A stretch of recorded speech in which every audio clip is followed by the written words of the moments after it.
E eu cresci nesse ambiente, fui vender drogas, não me tornei um traficante, era uma coisa mais para ganhar um dinheirinho, para conseguir, era uma outra época. Separei alguns momentos para falar algo com você que eu falei nos meus 16 anos de ministério, pouquíssimas vezes. Minha mãe veio do Nordeste, meu pai era casado, pai de 2 filhos e ela 14 para 15 anos quando ele a engravidou. Minha mãe me teve com 15 anos, a família tinha vindo do Nordeste, passou por Minas Gerais e meu pai me tomou da minha mãe, talvez com o propósito de puni-la, mas ele não podia me criar. Me deu para uma família, que me deu para outra família, que me deu para outra família, que me deu para outra família, e eu fui pulando de família em família, crescendo sem um padrão de comportamento, porque não tinha comportamento. Porque eu ia ter comportamento sendo criado em lares? Não tinha. E eu fui crescendo nesse ambiente, onde meus amigos tinham pais, tinham mães, onde tinham comida na mão e eu arrumava a minha. Me tornei adolescente, eu ia chamar os meus amigos para sair e a mãe dele dizia: você só sai depois que jantar. E eu tinha que preparar minha janta. Mãe, passa a minha roupa. E muitas vezes eu saía sem passar, porque minha casa não tinha energia. Eu olhava os outros e me perguntava por quê? Por quê, Senhor? No colégio, ninguém nunca foi uma reunião. As minhas provas eram entregues nas minhas mãos. Depois de um tempo, uma das lugares que eu fui morar foi com meu irmão. Ele já é falecido. E ele tinha um bom emprego, me colocou num colégio católico. O melhor colégio na época, do local que eu estudava, pagava uma condução para me levar. E eu aprendi que uma das coisas mais abençoadas era o uniforme. O uniforme era um negócio muito legal porque ele nivelava todo mundo. Quando nós estávamos de uniforme, ninguém sabia quem era rico, quem era pobre, mas havia as festas na escola. E durante aquelas festas, eu queria ir. Eu era um adolescente, já para jovem. Eu queria participar daquilo, mas lá me doía mais ir do que não ir. Os meninos que estudavam comigo chegavam em carros importados, calçando tênis de marca, as meninas sempre muito bem arrumadas. E eu usava o mesmo quichute, que ia para a aula, eu ia para as festas. Uma camisa que não tinha marca, um sapato que furava e a gente colocava papelão. E eu cresci nesse ambiente, fui vender drogas, não me tornei um traficante, era uma coisa mais para ganhar um dinheirinho, para conseguir, era uma outra época. Mas eu olhei aquilo e morando na casa de minha tia, não se escandalize com o que eu vou falar, eu encontrei um livro quase dessa cor, que havia sido deixado lá por um grupo dos Testemunhas de Jeová. Nesse livro dizia: toda a escritura inspirada por Deus é proveitosa. Um livro direcionado ao público infanto-juvenil, onde algumas fotos ilustrando desde a criação, começava com aquela árvore com a maçã, o Adão e a Eva, e terminava com João na ilha de Pátimos. Provavelmente eu encontrei esse livro limpando a casa, porque era uma das minhas tarefas nesse lar. Durante os 14, acho que de 14 a 16 por aí, eu li aquele livro uns 40 vezes, eu não sabia por quê, mas eu li aquele livro, eu lia sempre que podia. Eu nunca tinha entrado numa igreja evangélica, mas eu li aquele livro diversas e diversas vezes e eu não sabia por quê. A Bíblia eu nunca tinha pego, aliás eu tinha medo dela. Eu achava um livro meio perigoso, meio místico. Lá na casa do meu tio, ele era católico e ela ficava aberta no Salmo 91, que estava amarelo. Você virava para o 92, ou para a página seguinte estava novinha, mas ali era meio que um amuleto, não podia desvirar. E o tempo foi passando, e eu conheci uma moça que tinha problemas espirituais. Ela era desviada e meu tio que me criou, esse mesmo da Bíblia, chamou essa moça uma vez e disse: menina, arruma um menino bom, que tem futuro, porque esse menino não vai a lugar nenhum.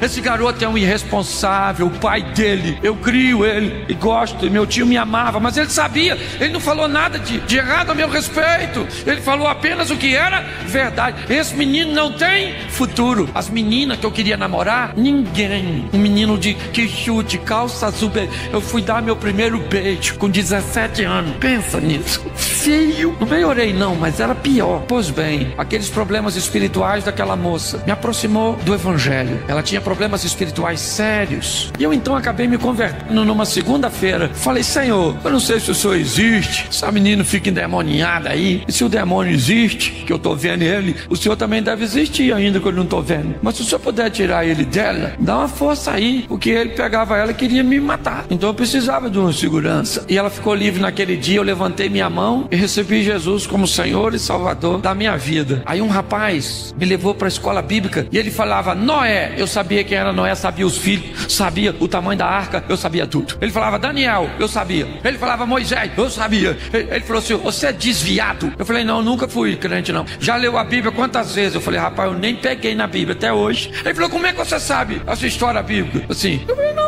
eu li um livro lá, nem falei com medo do preconceito. E ele falou assim, pois é, o restante da história que você leu nesse livro está na Bíblia. Começa a ler, olha o restante aqui no livro de Daniel, olha o restante aqui no... Aí eu fui, né? Aí eu mergulhei. Eu li a Bíblia de dia e de noite, eu pregava para mim mesmo, eu pregava no espelho, eu pregava dentro do carro, eu conversava comigo. E aí eu fui tomando gosto e as pessoas começaram a falar, Cláudio, você está falando de um jeito esquisito, você está se comportando diferente, uma vida difícil, vendi o almoço para comprar janta, minha família andava na boleia de uma Fiorino branca emprestada. Que beleza. O tempo passou, aí Mazinho, chama de fogo, chama viva, não é isso? Mazinho conhece a história um pouco, porque o grupo ia lá na igreja que eu me converti, lá do Marcos Melquisedeque, Santa Cruz da Serra, e um dos seus companheiros, eu não vou lembrar quem é, Gilberto, orando, ele falou assim, eu vejo você com a mala na mão, viajando para tudo quanto é lugar. Eu falei, e ele ainda falou que era de avião. Eu falei, avião? Eu nunca andei de avião, eu tenho medo de altura, passar de avião, tem que vender um rim naquela época para comprar. Isso vai... Avião. Confesso, eu sei que eu não acreditei muito não, e menos ainda quem escutou as profecias. Falei, avião. Fui embora com aquele avião assim na cabeça, menino, e botaram para pregar no galinheiro. A classe da escola bíblica dominical era no galinheiro, tu acredita? Aquele terreno em frente à igreja. E aí eu comecei a fazer humor, porque as paredes eram de tela, o jovem ficava olhando pro lado de fora, era só uma parede de alvenaria. Então eu encostei na parede de alvenaria, eu encenava, eu levava o skate. Uma vez fui pregar sobre José, levei o skate.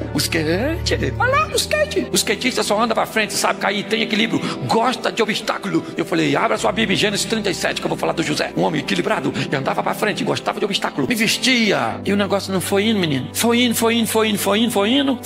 Casei, virei professor da escola bíblica, o maior barato, duro que nem um coco. Pensa. Nossa, eu lembro que eu fiz um consórcio pra comprar uma televisão, sabe? Pois bem, o tempo foi passando, Deus foi abrindo as portas, foi me abençoando, o pessoal começou a gostar de mim. Não é que eu pregava bem não, é a graça de Deus. Você vê num congresso como esse, tanta gente boa, vem eu pra pregar. É o Sul de Assis, o Landtal, e quem? O Cláudio Duarte. Mas Deus falou, gostei de você, menino, gostei. Você é o improvável. Por isso que eu não me encanto. Às vezes as pessoas, pastor, o que o senhor, assim, como é que o senhor lida com o sucesso? Eu falo, que sucesso? Eu sou um Zé Ruela, um Zé Rosquinha, um Zé Mané. Eu sou pouco mais que o Jumentinho que entrou. Tudo que eu tenho é dele, tudo que eu vivo é por ele. Você consegue entender? A minha história foi mudando, eu continuo morando em Xerém. Moro em Xerém, não mudei para um Alphaville. E diga-se de passagem, posso, mas é o maior barato. Eu passo em Xerém hoje, na minha Land Rover. E a mãe daquela mulher que não deixava eu namorar as filhas dela, mora lá. Aí eu passo, sim, não é com maldade não. Abro o vidro e digo pra ela, ô minha irmã, graça e pai. E aponto pro meu mulherão, minha mulher, 26 anos de casada. Fecha o vidro e diz, aí filha, dizia que eu não podia namorar a filha dela, que não tinha onde cair, morto. E minha mulher olha e diz assim, Cláudio, eu tive olhos de águia. E eu falo, você deu, foi uma sorte desgramada.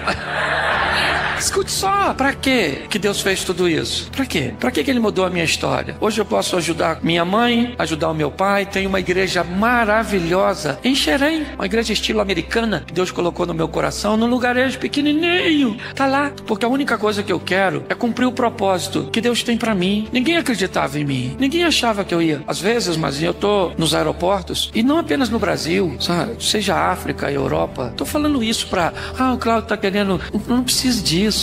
Eu tô dizendo pra você, onde aquele menino que comia inhame chinês na beira do rio, filho de um homem sem juízo, de uma menina despreparada, aquele menino que tinha tudo para ser traumatizado. No dia que eu me converti, eu abri a Bíblia e sabe o texto que Deus falou comigo? No Salmo 27, verso 10, ainda que teu pai e a tua mãe te abandonem, eu jamais te abandonarei. Para que serve a transformação que Ele fez na sua vida? Para você querer se parecer com seus amigos da faculdade ou para se parecer com Jesus? Que serve o que Ele fez fez por você. É isso que eu queria que você refletisse. Hoje eu olho para minha história e digo: Senhor, eu não mereço, eu não mereço. O Senhor é bom demais. Essa noite, ela vai marcar a sua história. Tem gente que pensa coisas a seu respeito e elas vão ter que engolir o que disseram a seu respeito, porque Deus disse coisas a seu respeito muito diferente do que elas pensam. Deus disse coisas a respeito da sua família, do seu casamento, muito diferentes. Será que nesta noite você não está aqui porque Deus tem um propósito pelo qual te trouxe? Talvez fizeram algo com você, disseram alguma coisa a você, mas Deus hoje está dizendo: você é meu.